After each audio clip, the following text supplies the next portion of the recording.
और देखिए, Bihar public service commission के अभ्यर्थी वहां पर प्रदर्शन कर रहे थे, उन पर लाठीचार्ज किया गया, जिस पर सियासत अब हो रही है। आपको बता दें कि इसी को लेकर वहां पर सियासत होने की वजह से वहां पर एक नोट भी जारी किया गया है, प्रेस नोट जारी किया है। खान सर वहां पर आए थे, उनको भी पकड़कर पुलिस ले गई। एक रिपोर्ट आपको दिखाते हैं।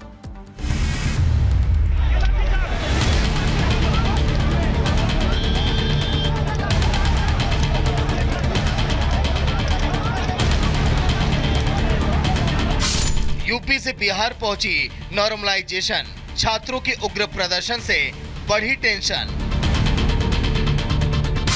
वन डे वन शिफ्ट परीक्षा की मांग, 13 दिसंबर को बीपीएससी का एग्जाम। छात्रों पर पुलिस ने बरसाई लाठी, कोचिंग सेंटर कर रहे हैं अगुवाई।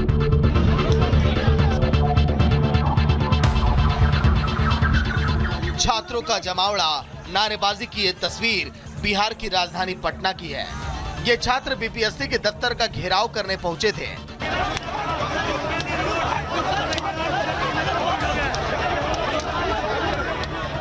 वैसे बीपीएससी ने नॉर्मलाइजेशन की बातचीत को अफवाह करार दिया है, लेकिन छात्र सुनने के लिए तैयार नहीं है। ऐसे में पुलिस को अभ्यर्थियों की भीड़ को खदेड़ने के लिए लाठीचार्ज करनी पड़ी। Bihar public service commission office के बाहर पटना पुलिस ने प्रोटेस्ट कर रहे छात्रों पर लाठीचार्ज किया। लाठीचार्ज करने का कारण ये था कि ये हज़ारों की संख्या में यहाँ पर स्टूडेंट्स एकत्रित थे, जो कि प्रोटेस्ट कर रहे थे बीपीएससी ऑफिस के सामने कि नॉर्मलाइजेशन ऑफ क्वेश्चन पेपर हो। नॉर्मलाइजेशन ऑफ क्वेश्चन पेपर मतलब इन बच्चों का डिमांड ये है कि जो भी स्टूडेंट्स अपीयर हो रहे हैं बिहार पब्लिक सर्विस कमीशन के एग्जामिनेशन में, सारे क्वेश्चन समान हो हर बच्चों के लिए। पुलिस की लाठीचार्ज के बाद छात्र और भी उग्र हो उठे। लाठीचार्ज में कई छात्र घायल हो गए। 13 दिसंबर को बीपीएससी की 70वीं संयुक्त परीक्षा होनी है। 925 परीक्षा केंद्रों पर 4,80,000 छात्र परीक्षा में शामिल होंगे। वैसे बिहार लोक सेवा आयोग ने पहले ही कहा था कि 70वीं सिविल सेवा परीक्षा में नॉर्मलाइजेशन लागू नहीं होगा, लेकिन छात्रों को बीपीएससी की बातों पर भरोसा नहीं है।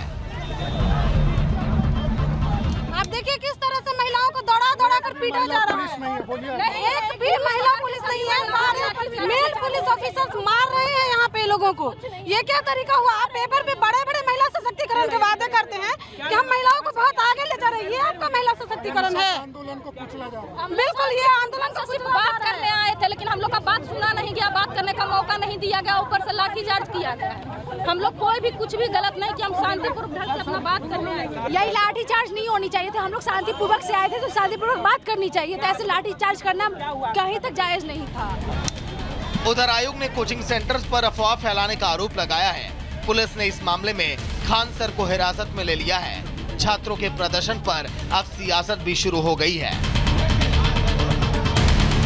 अब सियासत हो या फिर कुछ और, लेकिन एक बात तो साफ है कि अफवाह ऐसी चीज है कि 7 दिन बाद परीक्षा है और छात्र बीपीएससी के दफ्तर के बाहर प्रदर्शन कर रहे हैं। Bureau report, Republic Bharat. तो दिल्ली में 2 महीने के बाद विधानसभा के चुनाव है, जिसको देखकर अभी से ही वार पलटवार का जो सिलसिला है वो शुरू हो चुका है। न सिर्फ वार पलटवार का सिलसिला शुरू हुआ है, बल्कि इसके साथ ही पोस्टर वॉर भी देखा जा रहा है। अब बीजेपी ने एक पोस्टर जारी किया है, जिसमें बीजेपी ने इस पोस्टर के जरिए साफ कहा है कि अब नहीं सहेंगे, बदल कर रहेंगे। इस पोस्टर पे लिखा है, अब नहीं सहेंगे, बदल कर रहेंगे। बीजेपी की तरफ से ये पोस्टर जारी किया गया है। न सिर्फ चुनावों को देखते हुए जुबानी तीरबाजी की जा रही है, बल्कि इसके साथ ही ये पोस्टर वॉर भी अब शुरू हो चुका है। ये देखिए, पोस्टर आपके सामने आपको दिखा रहे हैं। दिल्ली विधानसभा चुनावों से पहले भारतीय जनता पार्टी ने पोस्टर जारी किया है। हालांकि दिल्ली भारतीय जनता पार्टी की अगर बात करें तो हमेशा से ही मुश्किलों भरी रही है, लेकिन इस बार बीजेपी की राहें कैसी होंगी ये देखना होगा। लेकिन चुनावों में अभी देखिए 2 महीने का लंबा वक्त है, लेकिन अभी से जो वार पलटवार है वो सीधे तौर पर देखा जा रहा है। इसमें वीरेंद्र सचदेवा का क्या कुछ कहना है, सुनिए जरा। दिल्ली बीजेपी अब नए चुनाव प्रचार के साथ, नए स्लोगन के साथ मैदान में उतर रही है और आप देखिए कि एक नया स्लोगन है, अब नहीं सहेंगे, बदल के रहेंगे। और हमारे साथ दिल्ली बीजेपी के प्रेसिडेंट बीरेंद्र सचदेवा जी हैं। सर, क्या प्लान है और ये क्या स्लोगन हर घर में जाएगा? ये स्लोगन दिल्ली की जनता की आवाज़ है। संकल्प पत्र के माध्यम से हम दिल्ली की जनता के सुझाव ले रहे हैं कि वो कैसी दिल्ली चाहते हैं, क्या उनकी समस्याएं और क्या उनके सजेशंस हैं। तो दिल्ली की जनता की एक ही आवाज़ है कि दिल्ली की जनता अरविंद केजरीवाल सरकार के भ्रष्टाचार से, गंदे पानी से, महंगे बिजली के बिलों से और टूटी सड़कों से परेशान है, कूड़े के ढेर से परेशान है। तो दिल्ली की जनता इससे मुक्ति चाहती है और दिल्ली की जनता कह रही है कि अब नहीं सहेंगे, हम बदल के रहेंगे। हमें एक बेहतर दिल्ली चाहिए, एक ऐसी दिल्ली चाहिए जो प्रदूषण मुक्त हो, स्वच्छ हो, बेहतर हो। और उसके लिए दिल्ली में डबल इंजन की सरकार माननीय प्रधानमंत्री श्रीमान नरेंद्र मोदी के नेतृत्व में बने, उस दिशा में ये गाड़ियाँ सब निकल रही हैं। ये दिल्ली की जनता के सारे सुझाव इकट्ठे करेंगे, उसे हम संकल्प पत्र में संकलित करके दिल्ली की जनता जो चाहती है वो हमारा मैनिफेस्टो होगा, वो हमारा संकल्प पत्र होगा और दिल्ली में डबल इंजन की सरकार बने, उस दिशा में हमारा ये प्रयास है। अब 1000 रुपया की घोषणा इन्होंने की है कि महिलाओं के लिए। वो अरविंद केजरीवाल का शगुफा है। पिछले चुनाव में भी उन्होंने एक ऑरेंज कलर के फॉर्म निकाले थे, 2500 रुपये पेंशन देने की बात की थी। 5 साल चले गए, हर बार वो घोषणा करते हैं कि मैं यमुना में डुबकी लगाऊंगा अपने मंत्रिमंडल के साथ, हर चुनाव से पहले, नहीं तो मुझे वोट मत देना। अब चुनाव सर पर है, हमने डुबकी के लिए बुलाया, वो तो आए नहीं, हमने तो डुबकी लगा के दिखाई कि यमुना की क्या हालत है।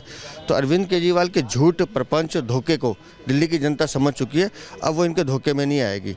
और जहाँ तक समाज कल्याण की योजनाओं की बात है, या आप मध्य प्रदेश में हमारी लाडली योजना देखिए, उड़ीसा में हमारी सुभद्रा योजना देखिए, छत्तीसगढ़ में हमारी माथेरी योजना देखिए, हरियाणा में हमारी लाडो योजना देखिए, जहाँ 2100 रुपये दिए जा रहे हैं। भारतीय जनता पार्टी जो कहती है वो करके दिखा रही है। हमने कई प्रदेशों में करके दिखाया और दिल्ली में भी भारतीय जनता पार्टी की सरकार इन सब समाज कल्याण की योजना को लेकर जनता के बीच जाएगी। ये रथों के जरिए आप पूरे हर विधानसभा, हमारे 14 जिले हैं, 14 जिलों में एक एक रथ घूमेगा, दिल्ली की जनता से संवाद स्थापित करेगा, उनके जो सुझाव होंगे वह मत पेटिका में डालेंगे और उस सुझावों को एकत्रित करके दिल्ली का हमारा संकल्प पत्र बनेगा।